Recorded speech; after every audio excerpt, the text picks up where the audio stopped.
September 13th, 1940. 5 German bombs fall on Buckingham Palace in broad daylight. The King and Queen are in residence. The blast shatters windows, collapses a corridor, kills 2 members of the household staff. Queen Elizabeth, standing in the rubble of one of the most recognizable buildings on Earth, is reported to have said something that will echo through British history. "I'm glad we've been bombed. It makes me feel I can look the East End in the face." That line made her immortal. It was exactly the right thing to say, at exactly the right moment. The East End had been burning for a week. Now Buckingham Palace had its scars, too. The gap between crown and people felt, briefly, closed.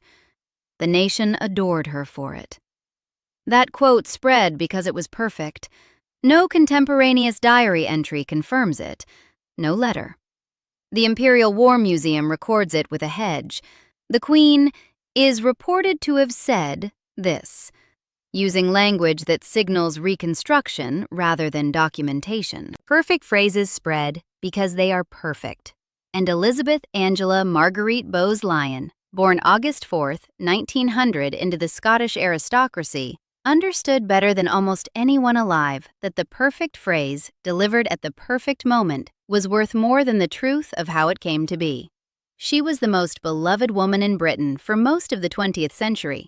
At her death in 2002, at 101 years old, the public mourned with a sincerity that was entirely genuine. And yet, the people who watched her from close range saw something else underneath the pastel hats and the warm handshakes. Michael Thornton, a royal confidant who sat with both the Queen Mother and the Duke and Duchess of Windsor in their respective drawing rooms, recorded that the Duke himself delivered this verdict on his sister-in-law. "Behind that great abundance of charm is a shrewd, scheming, and extremely ruthless woman." He paused, smiled his most charming smile, and added, "But of course you can't quote that." This is the story of what he meant. She was the 9th of 10 children. Glamis Castle in Scotland, St. Paul's Waldenbury in Hertfordshire, these were her homes. Her father, Claude Bowes-Lyon, was the 14th Earl of Strathmore. The world she was born into taught specific lessons: discretion about family matters, silence in public about private difficulties, and the understanding that image management wasn't vanity, but survival. It was how the aristocracy endured. She was charming from the beginning, quick, socially gifted, and, according to Lady Colin Campbell, extremely determined, one of the most determined people you could ever hope to meet.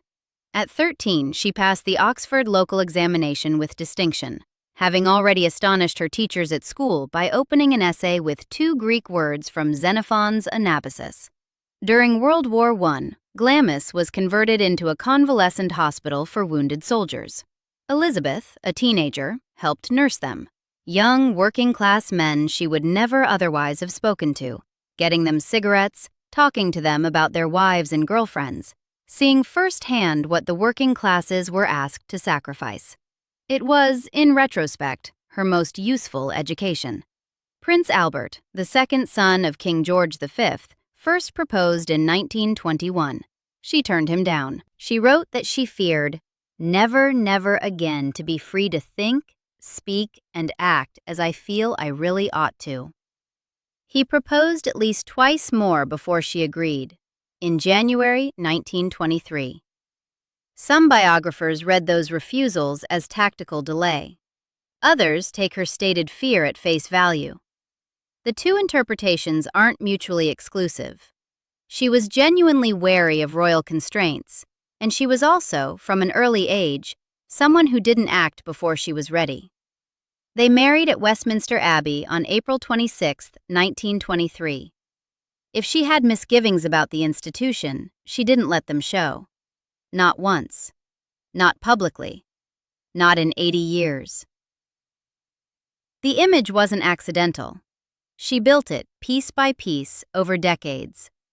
No single episode built it more completely than the Blitz.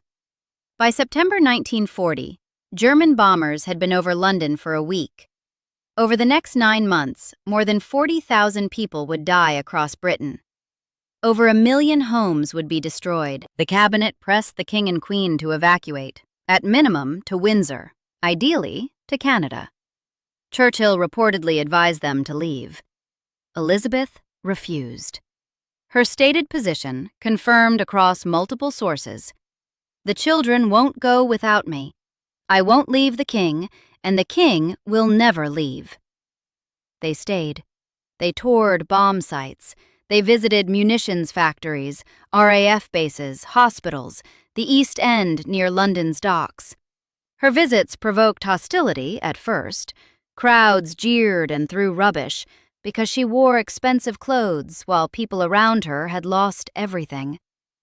She adjusted. Her designer, Norman Hartnell, dressed her in pastels and avoided black, representing, in her framing, the rainbow of hope. She reciprocated the crowd's effort by dressing as though they were worth the bother. Professor Zoe Lipscomb, speaking in a PBS documentary on the Queen Mother's wartime role, called the decision to remain in London the Queen Mother's genius, really. The message was clear. We are in it with you. This is a narrative of shared suffering. Was it genuine? Almost certainly. She wasn't a coward, and the danger was real. But it was also unmistakably strategic. Press coverage of the royal family remaining at Buckingham Palace portrayed a powerful message to both the enemy and the people at home. She understood that. She acted on it. The line between sincerity and calculation in her world didn't exist. They were the same tool. For the rest of her 101 years, that wartime grandmother persona was the foundation of everything. She gave only one interview in her entire life. William Shawcross, her official biographer, noted that she valued discretion highly and betrayed few thoughts and opinions during 80-odd years in the public spotlight. A woman who shaped public opinion with supreme effectiveness, while leaving almost no documented record of how she felt about anything controversial. The Guardian, reviewing Shawcross's authorized 1,000-page biography in 2009, observed that the book allowed events to glide, or rather drag, repetitively past, and that readers expecting revelations about the Diana crisis or her real feelings about Wallis Simpson were sorely disappointed. The official record looked exactly like her: warm, open, apparently guileless, and giving nothing away.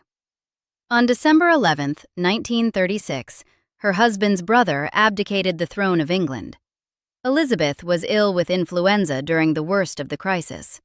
George VI, she called him Bertie, underwent what one account describes as a temporary nervous collapse. She headed her diary entry that day with 2 words: Abdication Day. They retreated to Sandringham for Christmas. She was protective of him in ways that went well beyond wifely concern. She had spent years helping him manage a stammer that had made public engagements a torment, had driven him to speech therapy with Lionel Logue, had practiced exercises with him in the evenings. She knew the throne would cost a man like him everything. And now it was his, because his brother had chosen an American divorcee over duty. Talking to biographer Eric Anderson in recorded conversations in 1994, nearly 60 years after the abdication, she still described it as the most ghastly shock, a terrible surprise, terrible tragedy. When Thornton raised the subject carefully over lunch at Clarence House in the 1970s, she deflected. "You know, it's something I never talk about because it was all so dreadful at the time. It was a tragedy because he used to be such fun before she came along." Then she changed the subject. The blame in her mind was settled. In a letter she wrote at the height of the abdication crisis, "If Mrs. Simpson isn't fit to be queen, she isn't fit to be the king's morganatic wife." The logic was total. The wound was permanent. King George VI died on February 6, 1952. He was 56. His left lung had been surgically removed in 1951 due to a malignant tumor. He had been a heavy smoker his entire adult life. The medical consensus points to the smoking.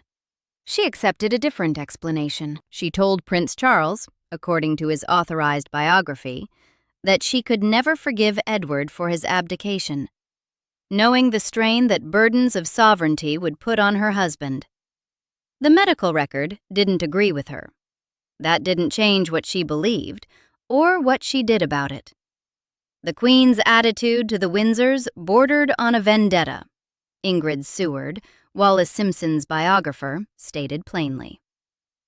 When Wallis Simpson became the Duchess of Windsor on June 3, 1937, she should, under British common law, have become Her Royal Highness.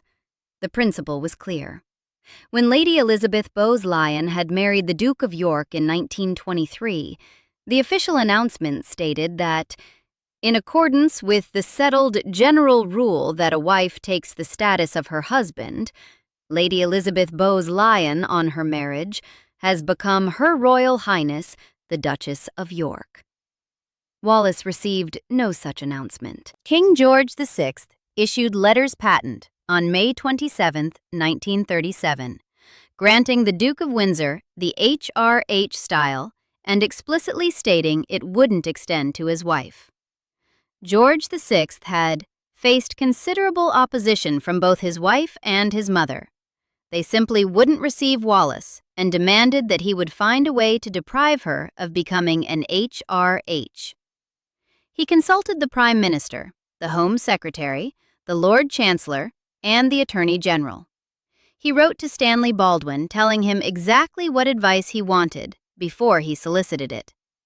The legal architecture was tortured. Historians have argued since that the Duchess had a valid claim under earlier letters patent that were never revoked. None of that mattered, because Elizabeth had decided. The practical consequence was immediate. Anna Seba, Wallis's biographer, explained it directly. The significance of not making Wallis HRH was that nobody would curtsy to Wallis if they came back to England. With one stroke, effectively, they were exiled as well. The Duke had vowed never to return to England unless his wife was recognized. George VI had given his wife and his mother what they wanted, and in doing so, exiled his own brother from his homeland. Elizabeth never needed to issue a public statement about any of this. Her position was communicated through protocol, through absence, through the cold architecture of royal procedure. When the Windsors were posted to the Bahamas in 1940, the Duke appointed Governor General. She had already sent telegrams to officials in Nassau instructing them not to bow to Wallis Simpson or address her as Your Royal Highness. She deployed the machinery of colonial administration as a personal instrument. Nobody had to be told twice. A letter she wrote to her mother-in-law, Queen Mary, during the pre-abdication period referred to Wallis as a naughty lady, noting that relations are already a little difficult when naughty ladies are brought in. The studied mildness of that phrasing is almost more withering than open anger. It treats a woman who is about to marry a former king of England like a child who had tracked mud on the carpet. At a lunch in the 1970s, witnessed by Thornton, she gave a table of guests an hilarious account of Wallis's time at Balmoral in 1936, mimicking her views on the castle's decor in what Thornton described as a remarkably authentic American accent. The line she performed, "This tartan's gotta go. I just have to do this place over." The table laughed. The Queen Mother seemed in sparkling form. The performance was the point. She treated 50 years of implacable enmity as dining room material. In 1967, after more than 3 decades of estrangement, the two women met face to face at the unveiling of a memorial plaque to Queen Mary in the Mall. Protocol required ladies to curtsy to a crowned queen. Wallis didn't curtsy. At the close of the event, the Queen Mother said, tight-lipped, "I do hope we meet again." Wallis replied, "Oh, when?" At the Duke of Windsor's funeral in June 1972, Elizabeth dealt with the widow carefully. According to Hugo Vickers' biography of the Queen Mother, Lord Mountbatten told Wallis before her arrival that her sister-in-law would receive her with open arms and remembered what it was like when her own husband died. Wallis found this comforting. She stayed at Buckingham Palace. At the funeral service itself, the Queen Mother took Wallis by the arm and murmured, "I know how you feel. I've been through it myself." On departure, she kissed Wallis on the cheek. Royal biographer Philip Ziegler, who had his own conversations with the Queen Mother, asked her once why she had been so resolute in keeping the Windsors out of Britain. She said, "You can't have two kings, can you?" When Wallis Simpson died on April 29, 1986, the Queen Mother attended her funeral service at Frogmore. She didn't attend the graveside burial. The service lasted 28 minutes. Wallis's name wasn't mentioned during it. She went to her grave without the HRH on her gravestone, the same exclusion formalized 49 years earlier. The feud, conducted entirely in protocol and absence, lasted from 1936 to 1986. It ended only because one of the participants ran out of time. The Guardian, on the occasion of her 100th birthday in July 2000, ran a profile under the headline, "The Enforcer." Its subheading read, "She's bossed the firm for nearly 70 years." After George VI died in 1952, she held no official constitutional role. The public purse, The Guardian reported at her death, part subsidized an extravagant lifestyle to the tune of £643,000 a year. She maintained Clarence House as her primary London residence, Royal Lodge at Windsor Great Park, and the Castle of May in Caithness, Scotland, which she purchased in 1952. 3 properties, a staff of more than 40, no official power whatsoever. Her influence operated through what observers called atmosphere. She didn't issue directives, she created conditions in which certain things became impossible. Clarence House became its own social court, adjacent to but distinct from Buckingham Palace. When the Queen Mother made her views known there, those views arrived at Buckingham Palace shortly after. Her longevity reinforced everything. She died in 2002, having outlived George VI by 50 years, the Duke of Windsor by 30, Wallis Simpson by 16, and Princess Diana by nearly 5. In an institution where the eldest generation sets the tone, she simply outlasted every serious challenge to her authority. Shawcross, given full access to her private papers, produced a biography that largely avoided documenting specific instances of this influence. Critics noted it. Both Shawcross and Hugo Vickers were described by one source as kindly biographers, who chose to neglect to recount the more unflattering episodes. The authorized record looked, predictably, like everything she had always looked like. Nerissa Bowes-Lyon was born on February 18, 1919. Catherine Bowes-Lyon was born on July 4, 1926.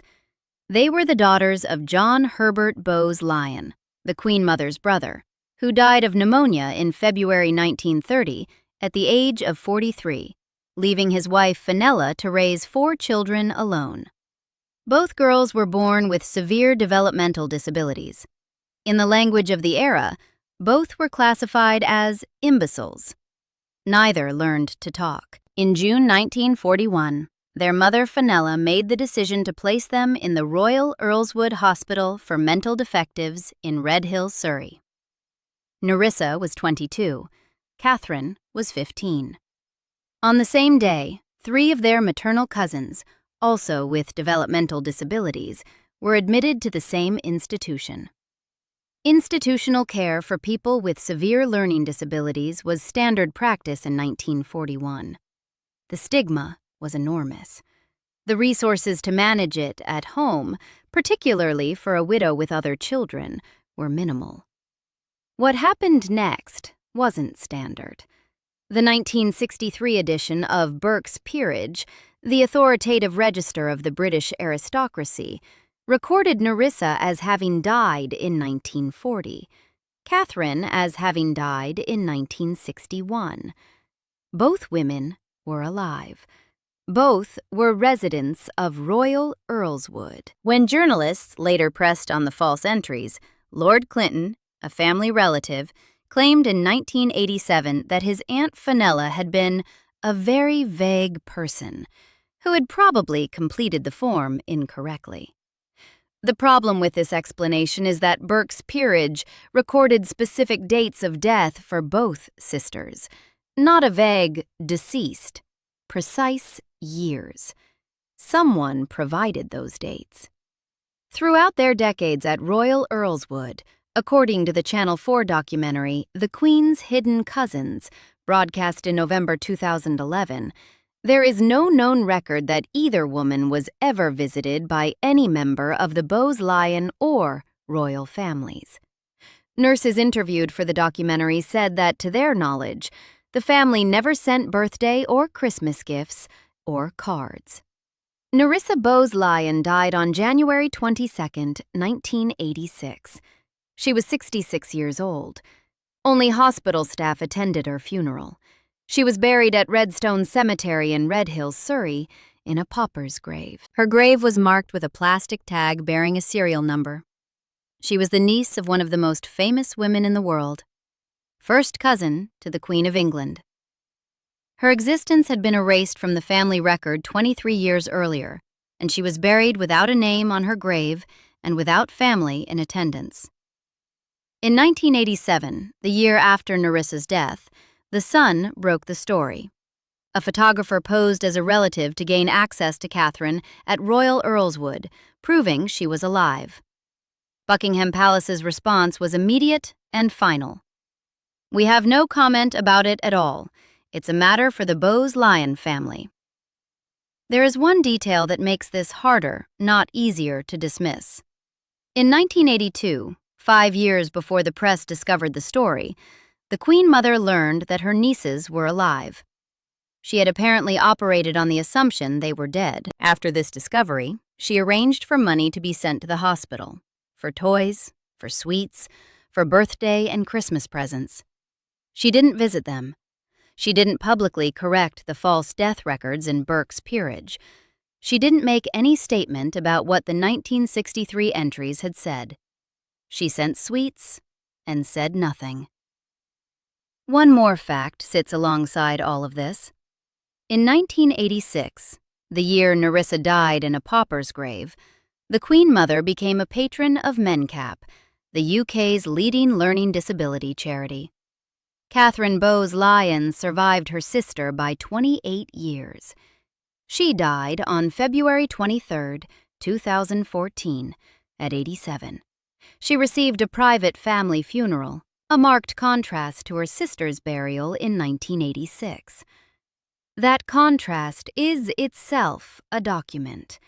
Once the story was public, once the shame was visible, the obligation became real. It had not been real before.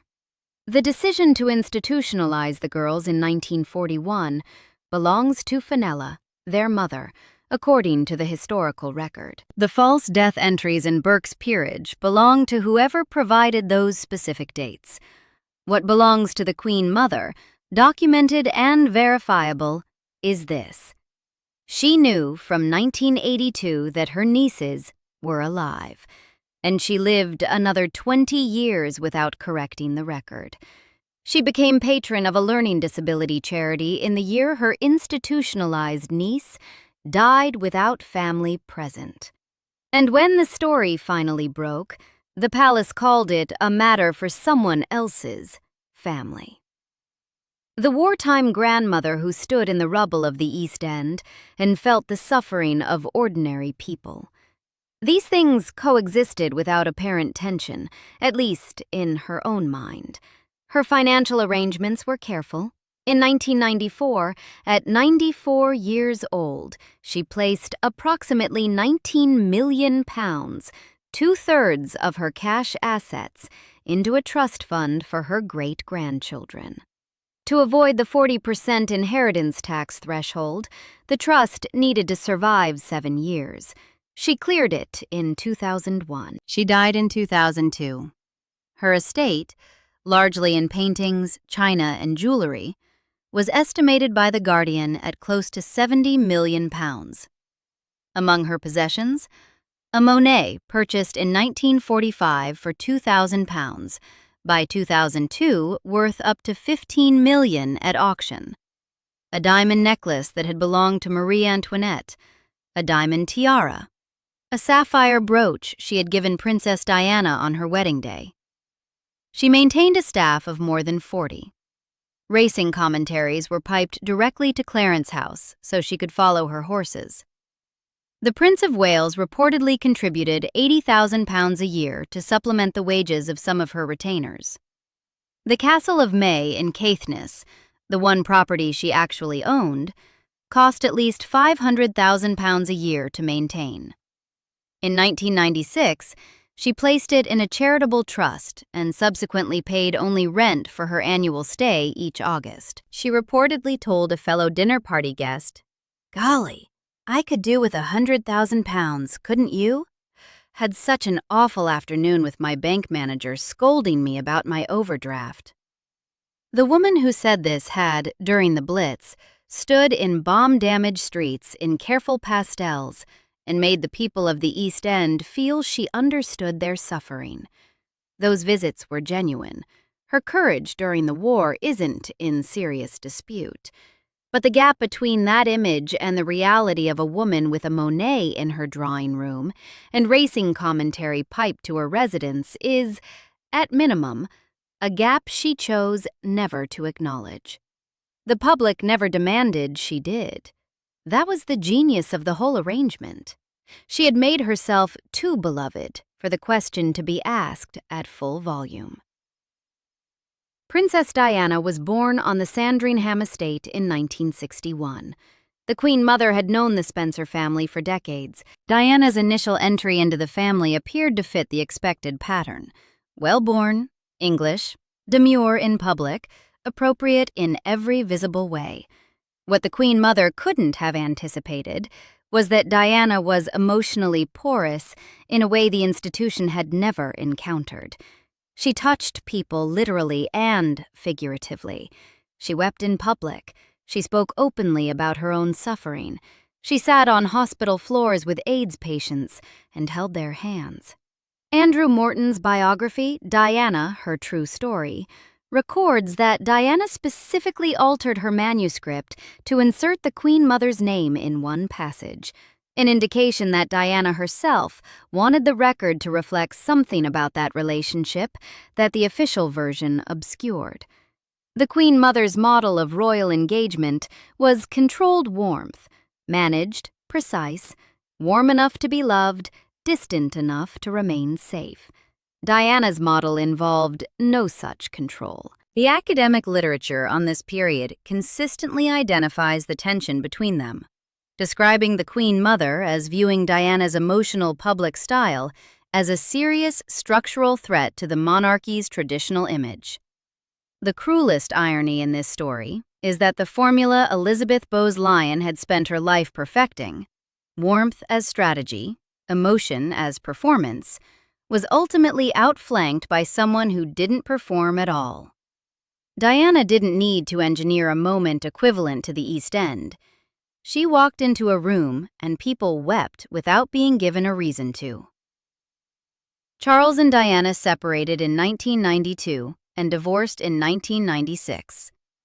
Diana died in Paris on August 31, 1997. The royal family was at Balmoral. The Queen Mother was there too. The palace's initial silence triggered a public relations crisis of historic severity.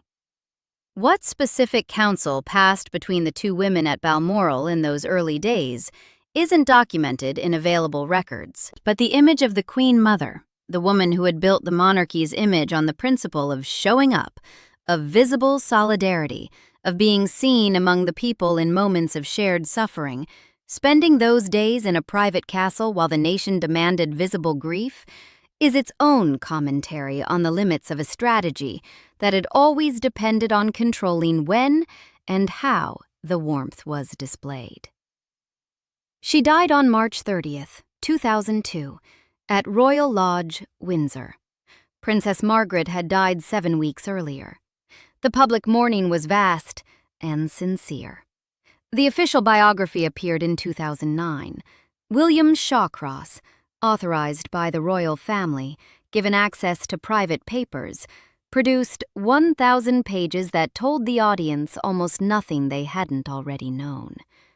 The Queen's letters from Diana had been destroyed by Princess Margaret before anyone could read them. Shawcross's treatment of the Wallace feud quoted a friend of the Queen Mother's insisting she never said anything nasty about the Duchess of Windsor, except to say she really hadn't got a clue what she was dealing with. The Hidden Nieces section stated the facts and moved on. The Guardian reviewer identified what had been produced, a document that looked, on the surface, exactly as she had always looked. Warm, open, safe, and fundamentally, carefully, incomplete. She spent 80 years demonstrating that the most effective kind of power is the kind that never needs to announce itself. She didn't need to issue public orders about Wallis Simpson. Her position was understood by everyone in the room. She didn't need to campaign openly against the HRH title. She simply made clear to her husband what she expected. She didn't need to say anything in public about her disabled nieces. The silence was its own instruction, and she lived 20 more years knowing the record was wrong without correcting it. She didn't need to comment on Diana. The institution's deep discomfort with Diana's style was evidence enough of whose values governed it. She built the mask so completely that even those who suspected something lay behind it couldn't find the seams. A shrewd, scheming, and extremely ruthless woman, as the Duke of Windsor said from experience, but one who understood, with absolute precision, that ruthlessness without warmth is merely cruelty, and that warmth, when weaponized correctly, is the most effective instrument of power ever devised. The nation thought they knew her. The people who actually lived with her knew something very different. Now you know a little more of the story. Subscribe for more histories like this one.